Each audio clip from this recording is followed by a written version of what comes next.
People often ask me the question, why is religion so absent? Now that's something you will never read in any other grand biography, Right. But that's the story.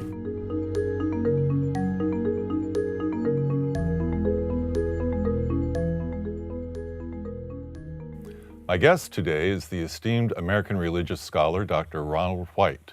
Dr. White is an alumnus of Princeton Seminary and also taught church history here. Currently, he is a fellow at the Huntington Library. Welcome, Ron. Thank you, Craig. Wonderful to be with you. As someone who's theologically trained, tell me what the role of religion is in studying American history. I was interviewed yesterday by Brian Lamb on C-SPAN, and he kept saying, you keep using that word theological in your books. We would probably all want to agree, I hope, that religion is a part of who we are as a nation, certainly part of our founding, but I do have to admit that I have a little bit of a concern. I would suggest, in the words of a former colleague, Professor Jim Loader of the seminary, there's sort of the presence of an absence, that when we especially write the biographies of American leaders, sometimes I think the religious story or perhaps the faith journey is missing. And if we don't capture that faith journey, we're not going to capture the full story of the individual and not capture the full story of the way religion works in American history and culture. Give us a couple of illustrations of that from either Lincoln or Grant. Well, Lincoln, in his second inaugural address, 701 words, he mentions God 14 times, quotes the Bible 4 times, invokes prayer 3 times. I was told by my academic colleagues, don't get too excited, this is what we do in inaugural addresses, but actually that's not so. In the previous 18 addresses, there was only 1 mention of the Bible. It was here at Princeton Seminary that I began to find out who was Lincoln's pastor, Phineas Densmore Gurley, number 1 in his class from Princeton Seminary, minister of the New York Avenue Presbyterian Church, I found that was a real tutor or mentor for who is Lincoln. So although some historians or biographies have tipped their hat to the religious language of Lincoln, it's more and more than just religious language. There's something very profound theologically. And if we do not understand the theological meaning of the second inaugural, I don't think we'll fully understand who is Abraham Lincoln.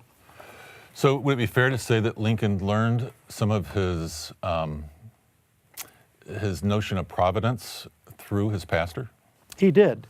He grew up in a second Great Awakening Baptist environment, no disrespect to Baptists, but he did what many young people do. He pushed away his parents and his parents' faith. He became what he called a fatalist, a kind of a kissing cousin to deism. But then later in life, which happens to so many of us, when life tumbles in, first the death of one child, then the death of a second child, he turned not to his parents' faith, but to a faith that could be his own. It wouldn't be an emotional Baptist faith. It had to be a more intellectual Presbyterian faith. And so I argue that in the second inaugural, we no longer have deism or fatalism, we have providence. This is what Presbyterians believe. We worship a God who has personality, who loves human beings, who enters into history, and this is what we are hearing in the second inaugural. Religion and politics have always had an interesting relationship with each other. Lincoln's second inaugural is a classic illustration of a wonderful way of being religiously motivated and informed and create almost a democratic faith for the country, trusting in the outworking of God's own will.